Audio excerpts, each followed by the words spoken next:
Hello, Soundies. Welcome to our Sound for Video session today. It's good to have you here. Today is the 8th of June, 2025, and we're going to jump over to our agenda here. Take a look at what we're going to cover today. Wireless microphone systems, consumer versus pro. And I will admit right up at the top here that is probably a little bit of clickbait, and I'll explain why. You'll see why in just a few minutes here.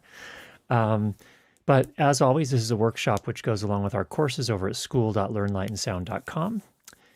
Our main topic for today is what's the difference between consumer and pro wireless microphone systems and which should you use for your project. We got some good questions that were submitted ahead of time, so we'll jump into those as well. Thank you, everybody, for the weather reports and status reports. Appreciate that, and it's great to have you all here. I'm so glad you could join us today. I've been thinking a lot about wireless microphone systems lately. And in fact, a couple of weeks ago, Emma and I spent the week focused on putting together the first parts of that course. And so now we're looking to carve out some time where we can finish it up.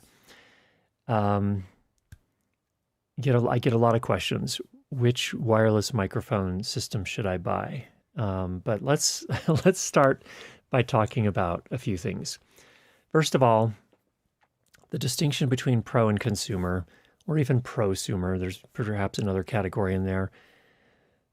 We started to use these, we being human beings, started to use these distinctions a long time ago. I don't know the full history, but we often talk about, oh, that's a pro wireless system, or oh, that's a consumer wireless system.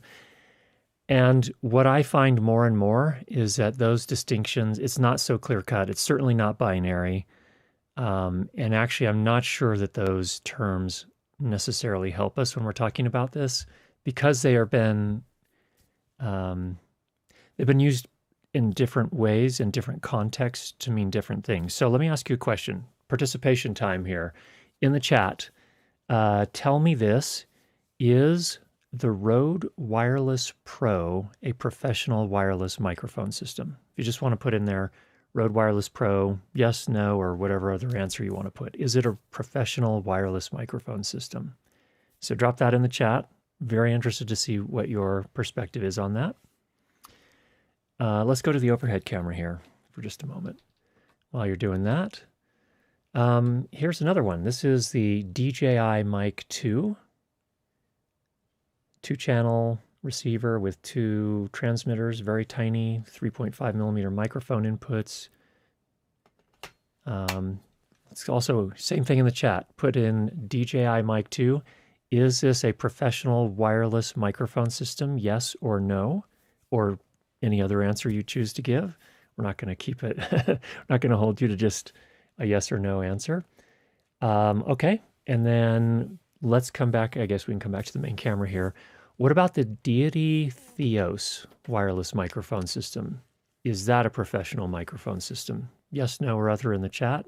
Make sure you label it as Deity, Theos, DJI, and Rode, just so that everybody's clear. And then finally, what about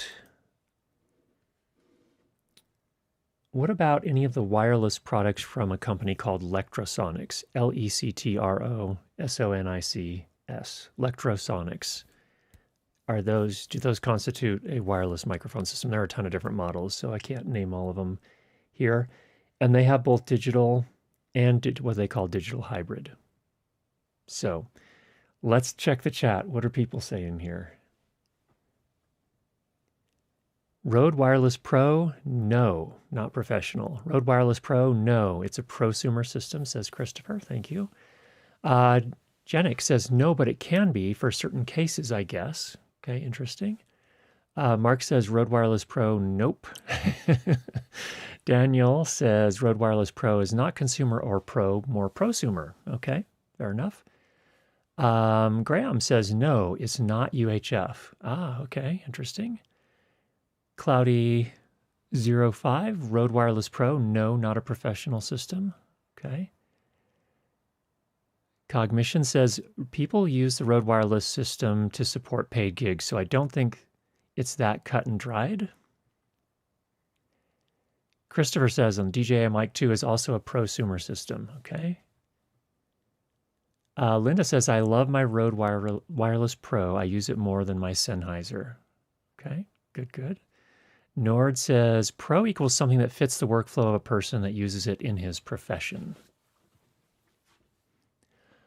What is your opinion on that Rode buying Lectrosonics last week? We'll come back to that. Brad says, the Wireless Pro I consider prosumer. We can discuss, but I think the replaceable battery gear falls into a middle prosumer category. The Rode isn't, but it certainly is used in some situations, says Keith. Okay. Matt says, on paper it is not, but in the hands of someone who knows what they're doing in a case where it fits. Interesting. Very good. Cognition says Theos equals the bottom tier Pro. Interesting. Good. Brad Fogel, the Deity Theos I would say is entry level, pro level. Lectro is absolutely pro with all caps. Eric, Lectrosonics equals pro. Okay. Christopher says Theos, mostly yes. It has some issues that prevent its use in larger gigs where you have a frequency coordinator across teams. Okay. And then Lectrosonics equals pro. DJI, I don't currently consider the DJI to be professional, says Carl. Okay. Electro Pro from Mark. Christoph, Rode is not for professionals or DJI. Okay. Mark, Electro, yes. Deity, no. Rode, no. But they all can and are used in professional work. Okay. Eku Films, or Film. I've done many paid gigs with my Rode wireless systems, so in a way it is professional since I've earned money with them reliably. Okay. Mark says, in all fairness, any can be pro or consumer depending on the use case. And then Christoph says, Deity Theos, yes, but only DXTX or DLTX. Okay. Linda says the 2.4 gigahertz has limitations, of course. And then Mike, any of these can be pro if you're using them within their limitations and understand the downsides of each. Some good, insightful comments here. Keith, I used to use Lectrosonics, bought my first ones in 1988, recently switched to Theos. Ah, okay. Linda, if I exclusively did sound, I would go UHF. Brad, Sennheiser also is both pro and prosumer. They've got multiple levels of products. Indeed, they do. Okay, great input. Thank you so much for your insightful comments. I think you're all pretty much spot on. I think there's nuance here. There is very definitely nuance, and the systems don't clearly fall into one category or the other in all cases.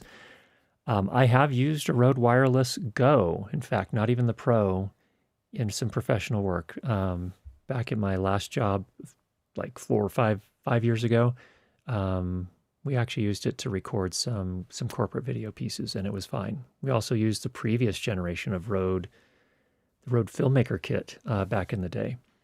So yeah, it can be used for professional gigs, but in the right context. So that's what we're going to talk about today. Okay, let's go back to the agenda or the slides here.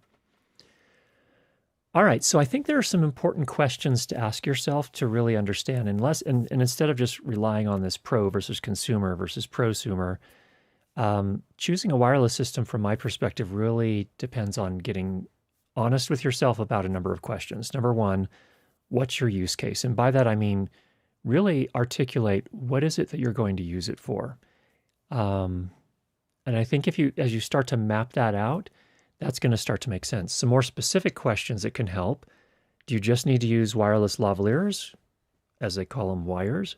Or are you also needing a wireless boom microphone? And also, let me also underscore all of this by saying, ask yourself this question: do you really need wireless? Or are you choosing to use wireless because it's neat and cool and technologically advanced? Because there are some risks. As soon as you go wireless, there are risks involved. And so maybe you don't need wireless, and maybe that's okay. So just consider that as well. But if you are going to be using a boom mic as well, then you're definitely going to want to look at or even a handheld mic, a wireless handheld mic. You're going to look at specific systems that may or not, some are going to be better set up to do that than others. Some of them have plug-on transmitters. Some of them have adapter cables that allow you to, from the body pack transmitter, to feed 48-volt phantom power, and they have an adapter cable from whatever their input is to an XLR input for the microphone itself. So if you're going to need wireless booms, consider that as well. Do you need time code? This is becoming more and more common, even on what we would traditionally consider consumer systems. The Rode Wireless Pro has, I would say, a fairly limited time code implementation that is very useful in certain circumstances, but is not universally useful as a time code solution necessarily. It doesn't fit all time code workflows, but we're starting to see that. The Deity Theos has time code generators built into its transmitter packs, which does that make it pro? Is it something that you need? Those are interesting questions. And in fact, the reason that's useful and why would they put it in a transmitter pack, the idea there is that if you lose, if you're operating outside the United States at least, if you lose the wireless signal for some period of time and you're recording on the transmitter pack and you have the transmitter pack time code jam synced with your other transmitters and your camera, then you're going to have an easier time in post of taking that recording from the transmitter pack and syncing that back up to the video in post. So that can be a useful feature and actually a pretty nice fallback. Unfortunately, in the United States, because of patents, most of the systems, not all of them, but most of the systems cannot both record and transmit at the same time. So maybe if you're having trouble getting any sort of connectivity, maybe then you just fall back to, okay, I'm just going to use the recorder. I'm not going to transmit wirelessly. I'm just going to use the recorders, and I'm going to jam the time code to make sure that everything stays in sync, and we can sync it up very easily in post. Another question that's really important to ask is, what are the stakes for your project? Is this a high stakes project? In other words, are you going to lose a customer and make a bad name for yourself as a professional if something goes wrong on set with the wireless microphone system? If so, that demands a little bit more. And so in those cases, it may make more sense to invest in something that can suit all of the needs for the production itself. So that's an important question as well. And we have to be honest with ourselves. If we're recording YouTube videos and something goes wrong, well, we could probably do a retake and it's not going to, nobody's going to die. And it's not going to cost a lot of extra money. It's going to cost some extra time, but if we're just making YouTube videos for free, then maybe that's an okay price to pay. Meaning, maybe you don't need the fanciest system in the world. And especially if you're just doing like a talking head YouTube video or, showing something in your workshop and you're not going to be more than, 3 meters away from the receiver at any given time, that could be just fine to use one of these more what we call traditionally consumer systems. Here is a huge question that really makes a difference about what system you choose, and especially the type of system you choose. And that is, how many channels of wireless do you need? If your answer is more than 2, I think it's time to start considering UHF systems instead of 2.4 gigahertz systems. Now, people are going to say, no, Curtis, I've successfully run 4 channels and even 6 channels of wireless with a 2.4 gigahertz system like the Rode Wireless Pro or whatever. And yeah, you can, in theory, and if you're in a clean environment, it can do that. And by clean, I mean clean in terms of radio frequency activity in the bands that you're transmitting at. But I've heard a lot of complaints from people recording in offices, for example, with 2.4 gigahertz systems. Almost never had heard a complaint about someone doing it with 2 channels. But as soon as people moved to 4 channels in an office environment where there's lots of Wi-Fi, things get pretty dicey, and there tend to be more dropouts pretty quickly under those circumstances. So that's where UHF probably makes more sense. And for those that aren't clear on that, UHF systems usually have a much wider band that you can tune the transmitters to within that range. So if one frequency is not working, and in fact, the workflow is generally to do a scan at the start and find frequencies that are open and choose those frequencies to transmit over. That's not the case with 2.4 gigahertz. What your budget is a huge factor as well. Be realistic about this too. We'll come to some questions here that tie in very closely to budget. There's a huge difference. And this is here, for example, I think the Rode Wireless Pro. In fact, let's go over to the Mac for just a moment here. Rode Wireless Pro is selling a kit. I thought it used to be $350. Now it's $399. I don't know. In any case, showing $399 for a dual channel receiver, 2 transmitters, plus 2 microphones, which are actually, by the way, pretty decent microphones that come with this system. And a lot of the mounting, a charge case. So it comes with pretty much everything you need. And the really cool thing is, it's like, wow, that's 2 channels of wireless for $400. So that's what, $200 per channel. And that includes the microphone. If you look at the Pro systems, if I consider, for example, if I were to buy an A20 2-channel system today, that would cost me right around approaching $10,000 once I got the 2 microphones with it, because it does not come with microphones. So an A20 receiver, slot-in receiver, plus 2 A20 transmitters, plus 2 professional level lavalier microphones.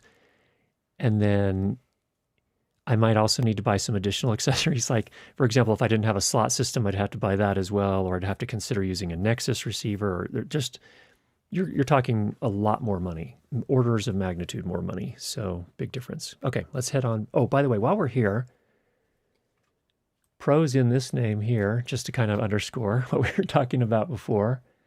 I don't know whether Theos, whether they ever use the word Pro. Do they?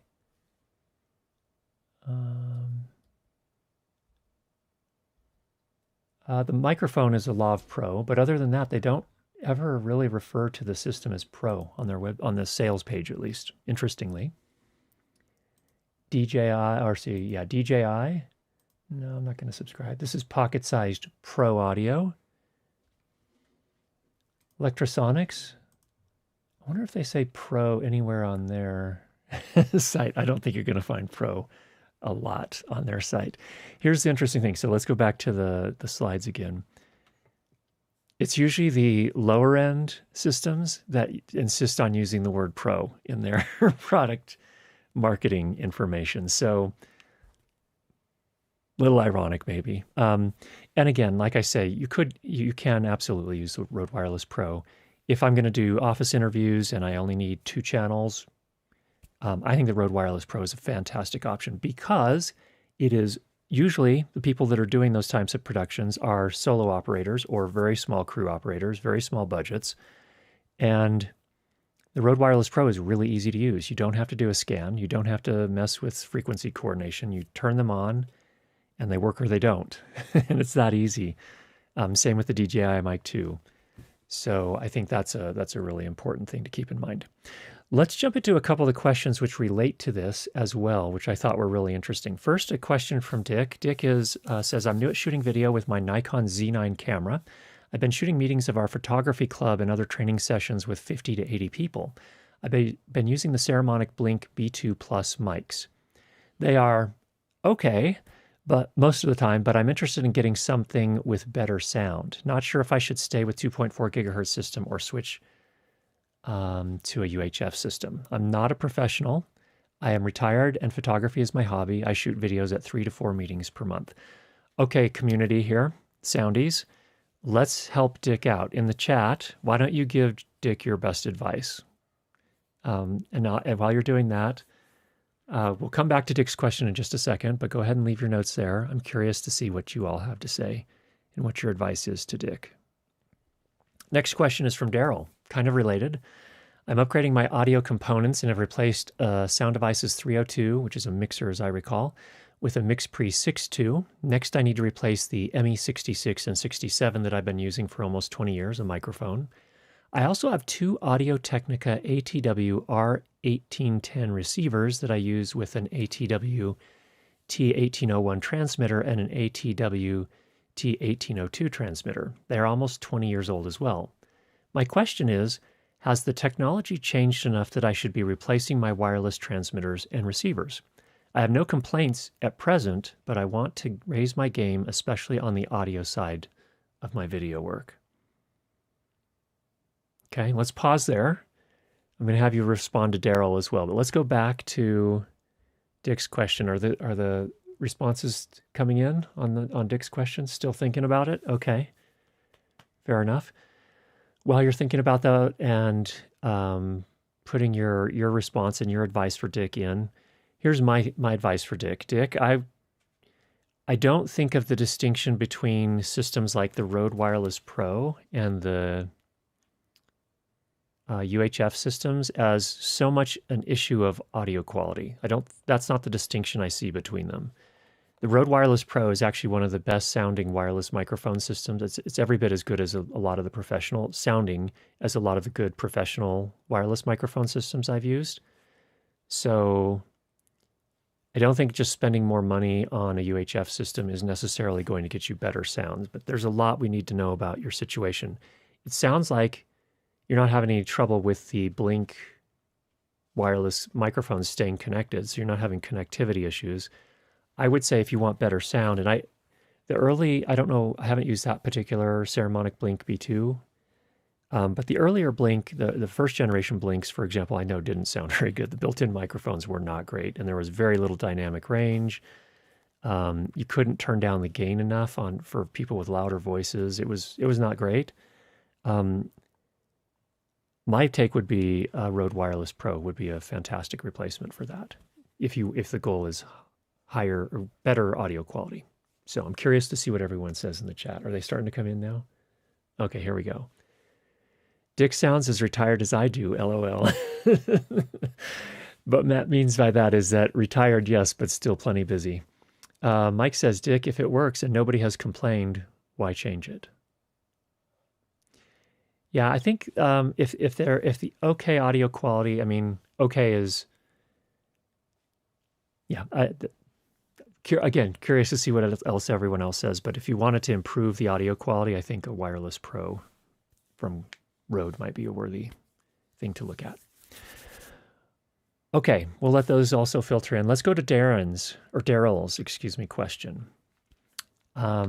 We'd love to hear your thoughts in the chat on this as well. Oh, here's Christopher. For Daryl, yes, replace wireless. The move to digital has huge benefits for Spectrum compatibility given all the Spectrum packs that have happened. And by Spectrum packs, I think what Christopher's referring to is that there's less unlicensed Spectrum available for us to use for our wireless microphones. And so we have to pack more channels into a smaller band of Spectrum, or a smaller range of Spectrum. And so that's where digital can be an advantage. I would say this, though, before I would go there, and again, everyone's welcome, would love to hear your input here. This is my thought.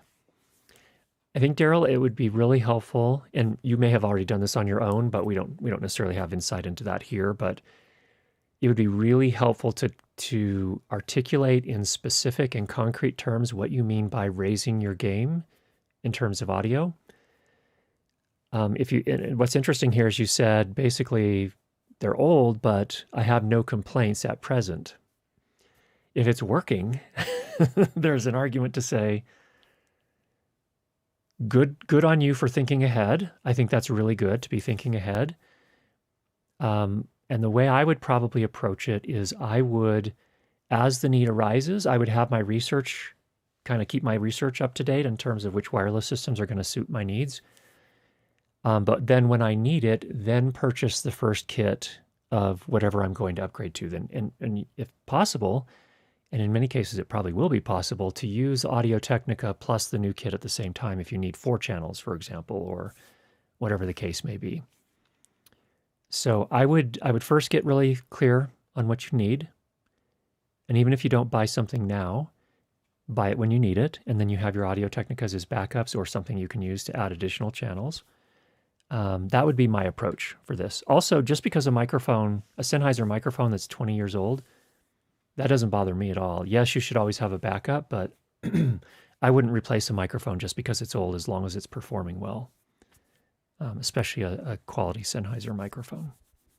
So those are my thoughts on that. All right, anything in the chat that we want to share here? Danny shrugs. I don't know the B2 Plus, but a good lav will fix a lot of the quality.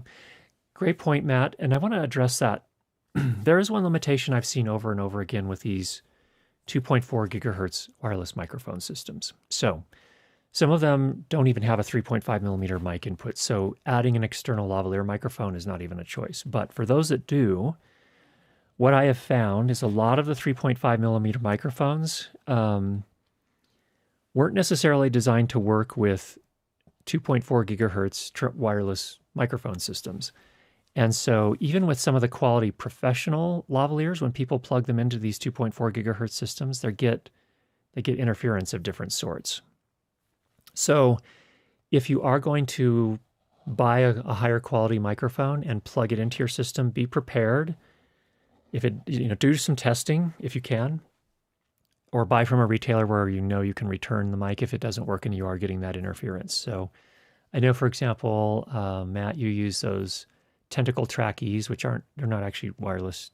They're wireless from the standpoint that they're Bluetooth enabled, but they're not transmitting like a Rode Wireless Go is, or Wireless Pro. So that's just the one thing I'd keep in mind in regards to that. Back to Dick's question. Okay.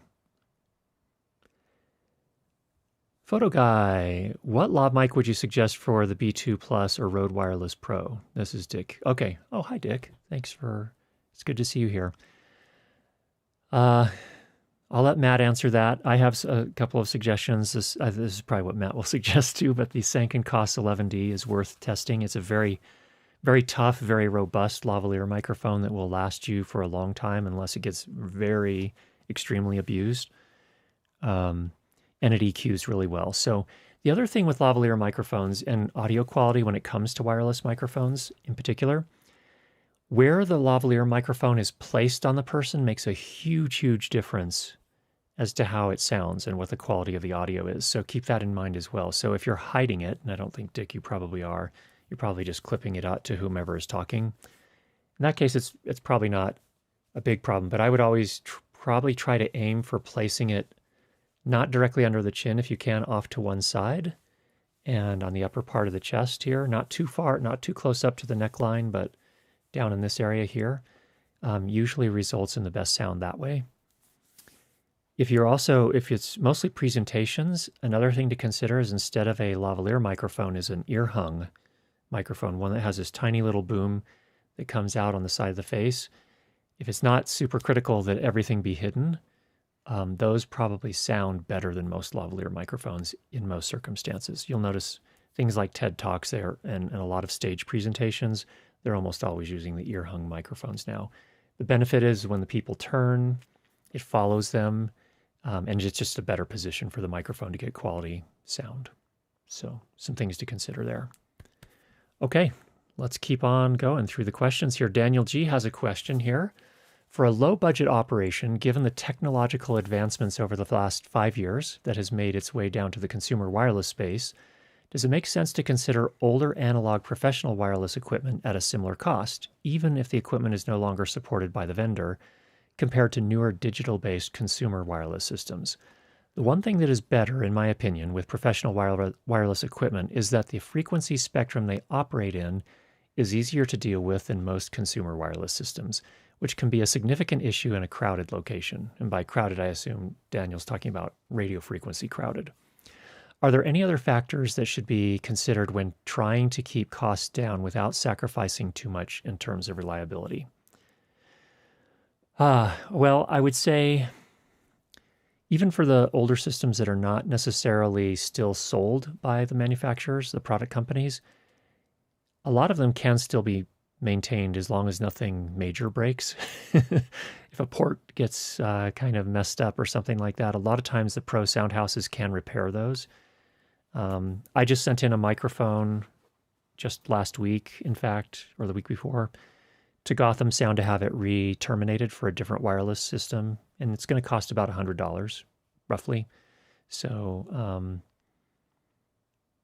that's one thing. I would not invest more than a few $100s in a system that I couldn't at least repair. That's the first thing I would consider, Daniel. So there's that. The analog systems, a lot of the more mature ones have gotten very good in terms of, certainly in terms of audio quality for dialogue recordings, at least. Again, context here, we're recording dialogue. So they've done a really nice job. They always, generally, analog systems will use more spectrum for a single channel than a digital system will. So that's something worth considering. If you're a solo operator, A lot of solo operators appreciate the simplicity of 2.4 gigahertz digital systems. But again, as soon as you need to run more channels, more than two is my general thought process, then that's when a UHF system can make sense. So if you're constantly doing 4 channels and you've got, you can get a really good price on some older analog UHF gear, and you know that there are some service houses out there that can repair it if you need it repaired, especially if you're relying on it professionally, then yeah, I think that can be an okay approach for sure. Is it going to be better sound quality? Not necessarily. Again, like I said, the 2.4 gigahertz systems have gotten really good, especially in terms of just raw sound quality. The Wireless Pro is probably one of the best sounding ones I've heard at all, including the built-in microphones. So, okay, Danny has a little something here. Christopher says, for Daniel, Spectrum repacks means some of the older analog systems are now illegal to use. Yeah, that's another thing you'll want to check, Daniel, is make sure that the specific band that those transmitters and receivers support are still legal, because there were some that went, well, in the United States here, that went beyond 607 megahertz, used to be legal and are no longer legal. So you don't want to be using those. You'll just experience a lot of heartache and not a great way to go. Okay, final question, not exactly wireless related, but we'll answer it anyway. This is from Hugh Brownstone. If you don't know Hugh is a friend of mine I've met.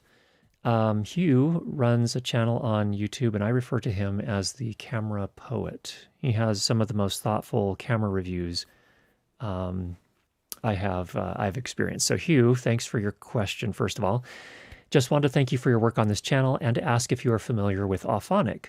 I just discovered it myself, and it outs iZotope RX and Final Cut Pro 11 audio to shame. Yes, Hugh, I have.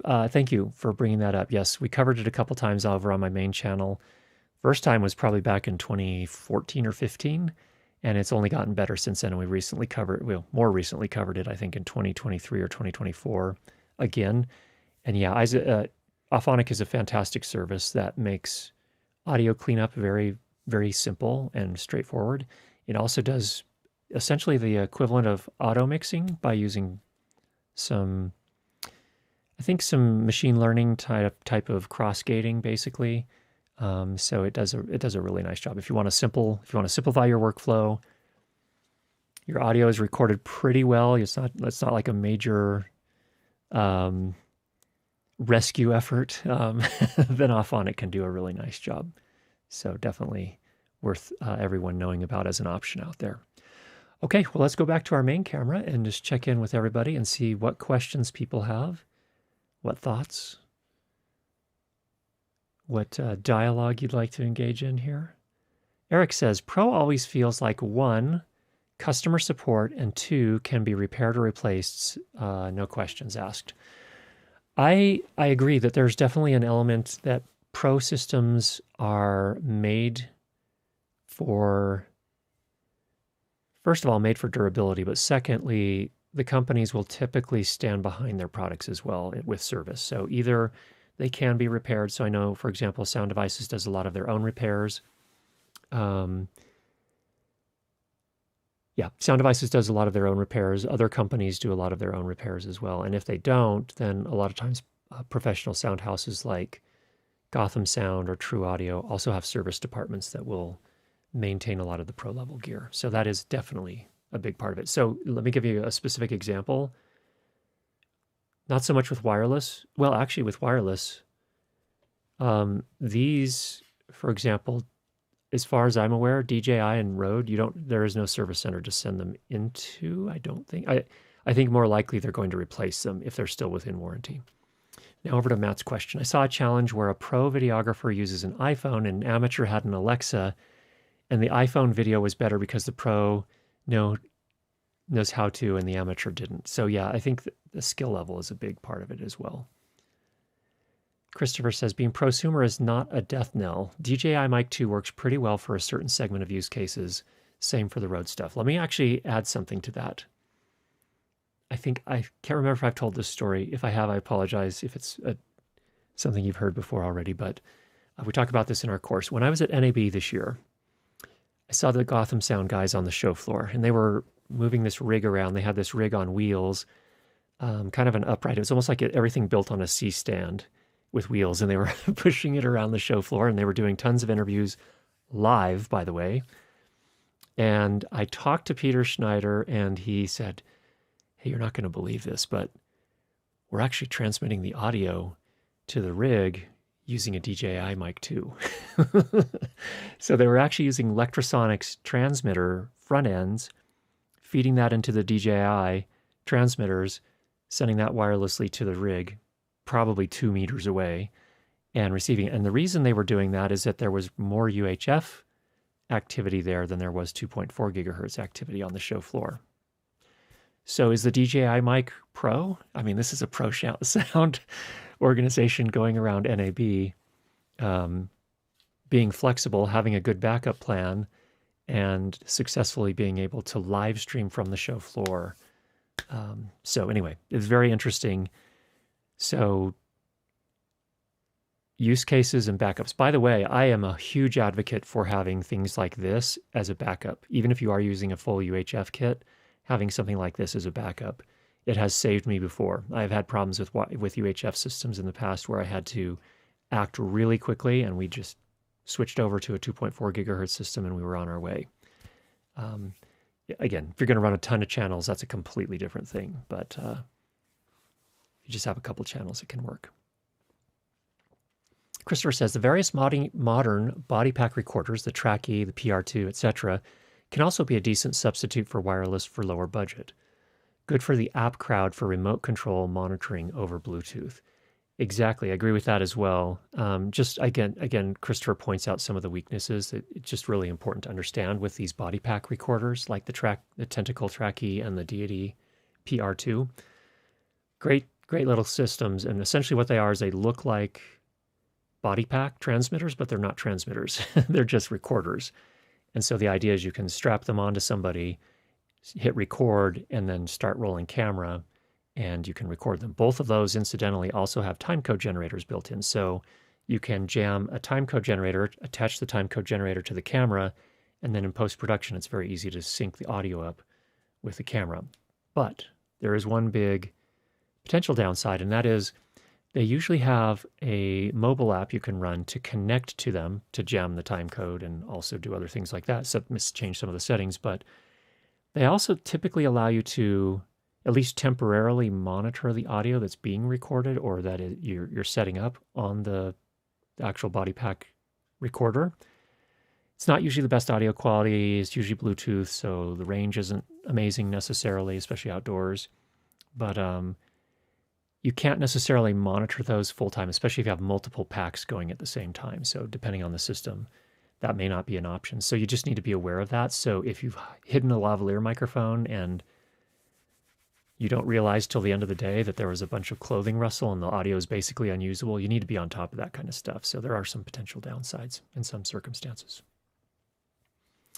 Matt says, as a former pro, my DJI Mic 2 is impressive indeed. I think that's another thing, if I could just highlight this really quickly. I think very skilled pros have developed a mindset that allows them to be flexible enough to get the problem solved and to capture good audio. That's the bottom line. Have you captured good audio or not? And you use whatever tools at your disposal. And I agree. I think these consumer-oriented things can be useful in a lot of cases. Matt says, the last tour I did, we had 40 channels of wireless in a stadium. No 2.4 gigahertz system can do that. Not just any stadium, by the way. That was O2 Stadium in London. So that's a huge stadium, and that's a lot of channels of wireless as well. Mark says, my day job is as a commercial photographer in the healthcare field. I try to avoid the term nobody's going to die in my work. LOL. Good point. Apologies. I didn't mean to say the wrong thing there, but in your line of work, that makes sense. Christoph says 8 channels is a good start, like the F8N Pro, future-proof. That is I do agree with that. Is Pro the person or the equipment? Ooh, great question from Shoji. I think that's a fair point. I think Pro is the person. All right, let me do something here. There's a lot more. There's a lot more. We will come back to that in just a little bit here. I do want to highlight something here as well. I have 9 transmitters out in the other room over here. And then if you want to switch to the overhead cam here real quick, Danny. And I have a little frequency or spectrum analyzer here to show us what kind of radio frequency we have going on. So those 9 channels of wireless out there are UHF wireless microphone systems. I've got 5 channels of Sound Devices Astral. I have 2 channels Deity Theos and 2 channels of Saramonic K9. So I'm going to go out into the other room really quickly and turn all of those on. What I'll do is I'll turn on the Deity first, the 2 channels of Deity. Then I'll turn on 2 channels of the Saramonic. And then I'll turn on the 5 channels of the Sound Devices. And let me just check what we're looking at here. So right now, our spectrum analyzer is looking at 549 megahertz up to 560. So let me just drop this down. I'm going to drop this to 470 megahertz on the bottom end. So now we're at 470 to 560. I think that's going to cover everything we have. We can always adjust it if we need to. All right, give me just a moment here. It's going to be silent for just a moment. Actually, silent with air quotes, because I never started my camera, so you're probably hearing a fan. I'll be right back and watch what happens as I turn each of these on.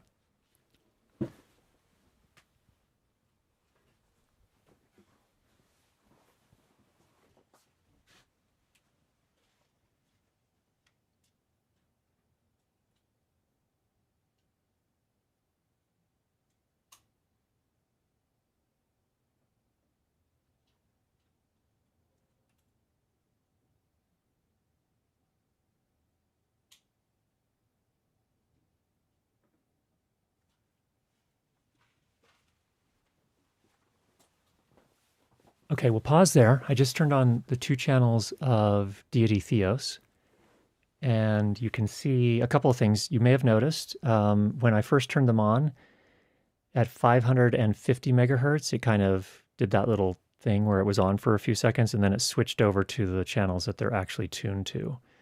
We are getting what looks like a little bit of intermodulation here, because the 2 channels are up here. Getting a little, what looks like intermodulation. It's also raised the noise floor just a little bit. Let's go turn on the Saramonics next. Here we go.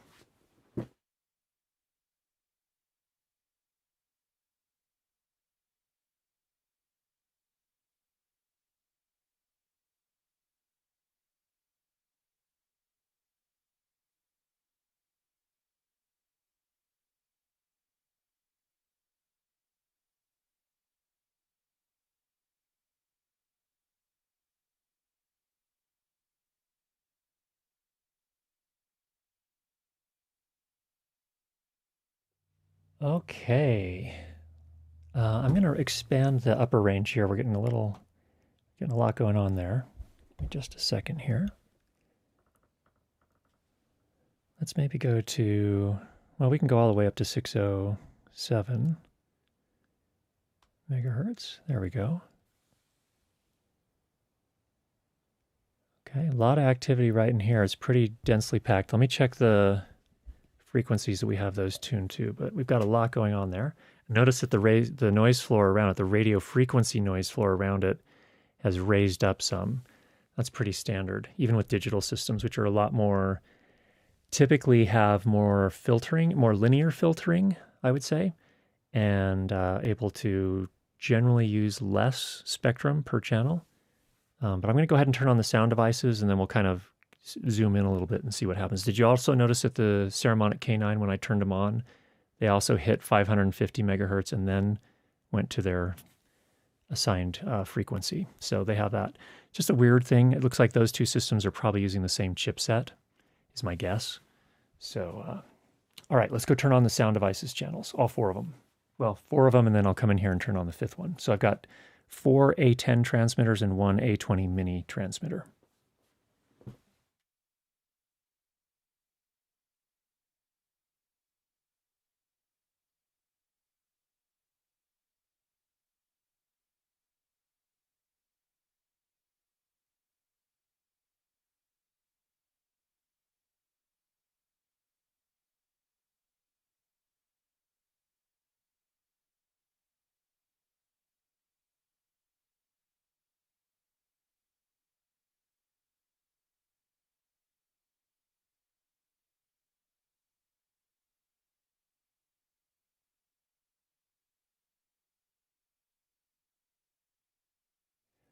Okay, there's 4 more channels with the sound devices. And you'll probably notice that when those were turned on, they did not hit 550 megahertz and then go to their assigned channel. They just went straight to their assigned channel. Let me turn on the 5th channel here. This is our A20 Mini. Let's see here.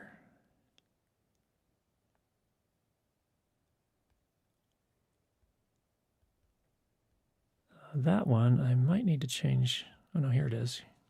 Connecting, I can show. Oh.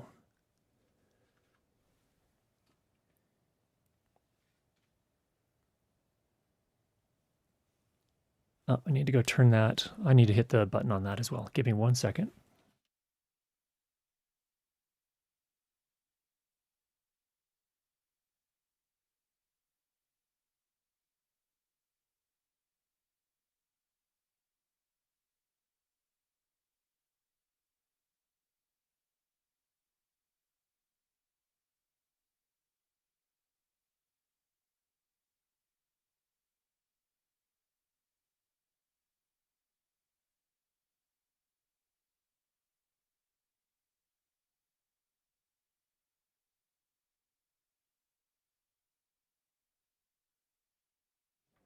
Okay, I don't know if you saw that one come online. It's not clear. This one has a little app that you have to use.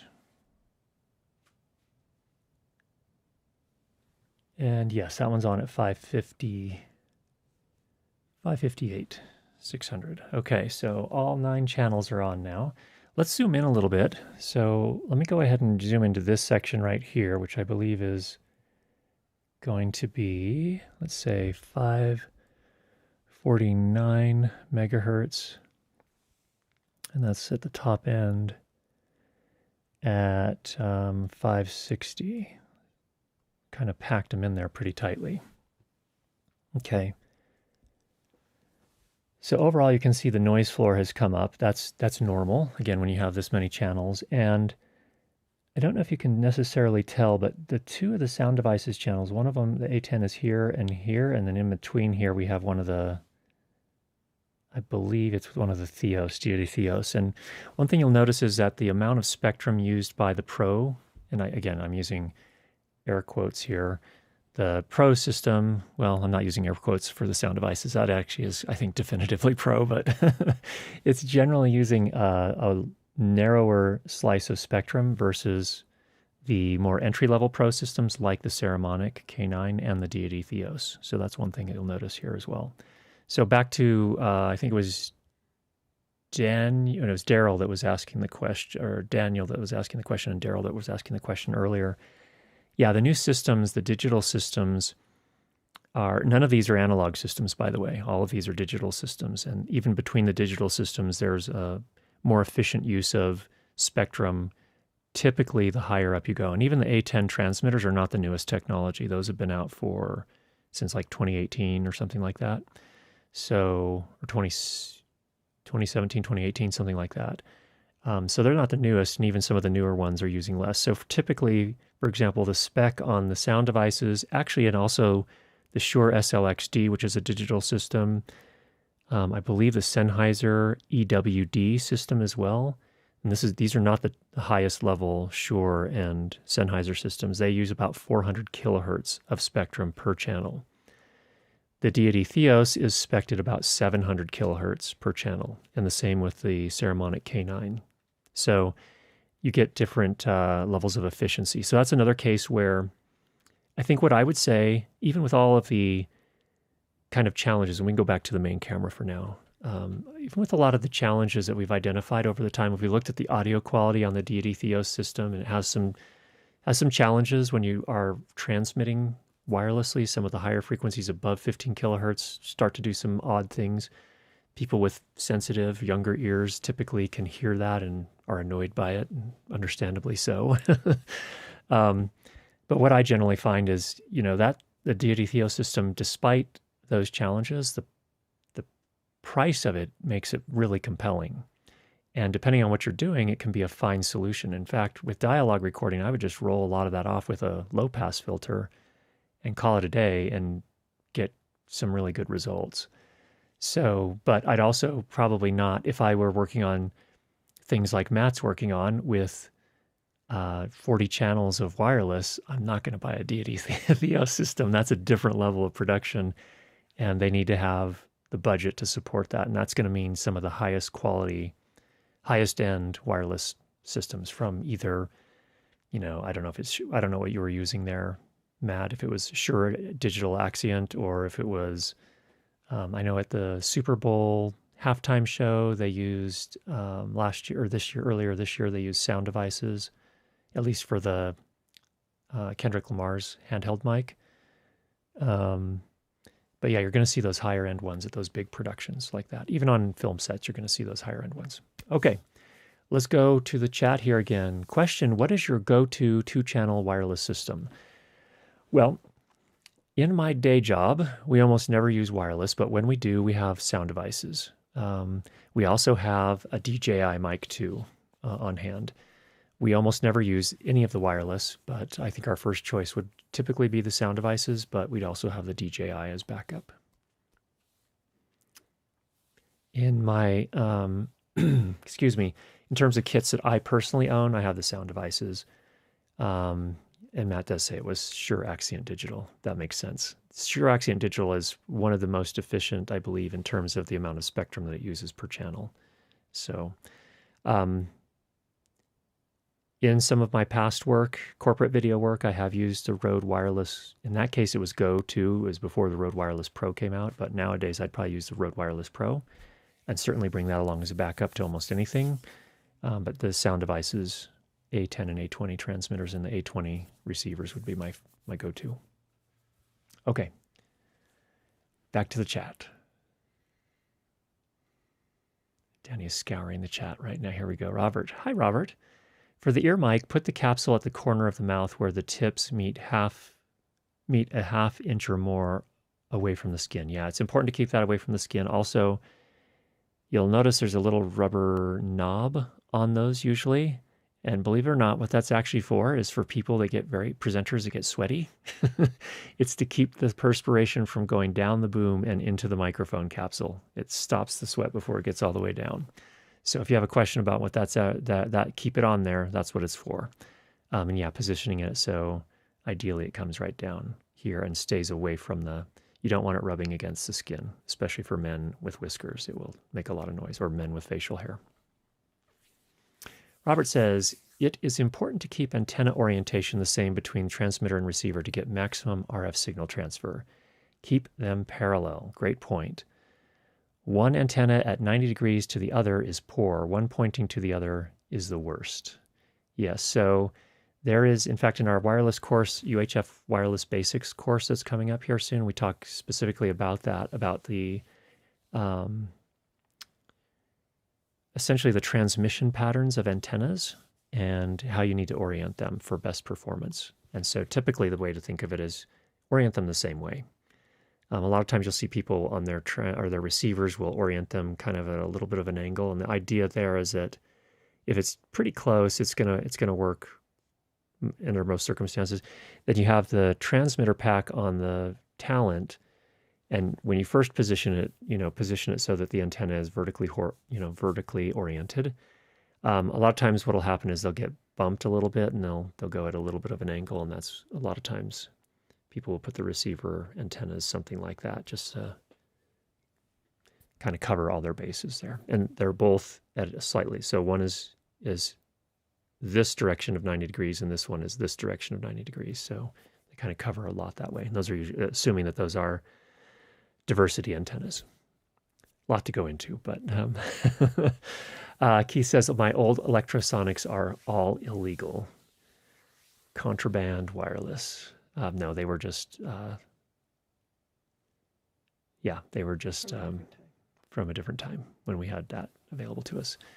Christopher's talking about Peter Schneider's Frankenrig. That was the Gotham Sound Fellow at NAB. Actually, the Talent mics were Shure Axient Digital, then the DJI Mic 2 for the camera hop. Wait a minute. Oh, okay, for the camera hop. Yeah, that makes sense. Brad says, consumer to pro to career bag operator gear often has increasing levels of capabilities, power, and especially controls. Consumer and prosumer often just work, no detailed control. Yeah, I think that's a good way to put it. Brad, thank you for that.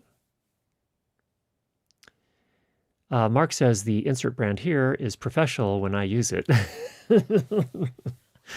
Yeah, if you know what you're doing, if you got your stuff down, which I no doubt you do, Mark, then yeah, it's professional when you use it. It's professional when anyone here who cares to educate themselves use it. Graham says, I've always used Comica 2-channel UHF system with sync and lav mics into a mixed pre-3 with linear time code coming in from an ultrasync. I've always found this to be bulletproof. That's great. It's so nice when you find something that works really well for you. Graham, thanks for sharing. Robert says, caution for UHF. At large events, there is a frequency coordinator. Using your UHF system can screw with production systems. Systems get turned on and off during a show or event. So yeah, if you're going to be in a stadium and there is another production there, you need to find out, you need to talk with the production crew to make sure that you're okay to use any system, UHF, or they probably wouldn't care so much about a 2.4 gigahertz system. But that's going to be a tough sell as well in a stadium or any sort of venue, because there are tons of there's tons of 2.4 gigahertz activity usually. So, but yes, Robert, good point. All right, what is the future of professional systems in whole industry go down? What is the future of the professional systems in if whole industry go down? I'm not sure I understand the question, but there are some interesting technologies coming. The one that kind of strikes me as very interesting. Let's go to Sennheiser. Let's go to the Mac here. And we're going to search for their new system called Spectera.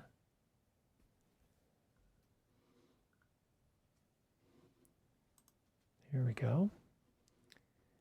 This is the world's first, they're pitching it as the world's first wideband bidirectional wireless ecosystem. And they're using something called,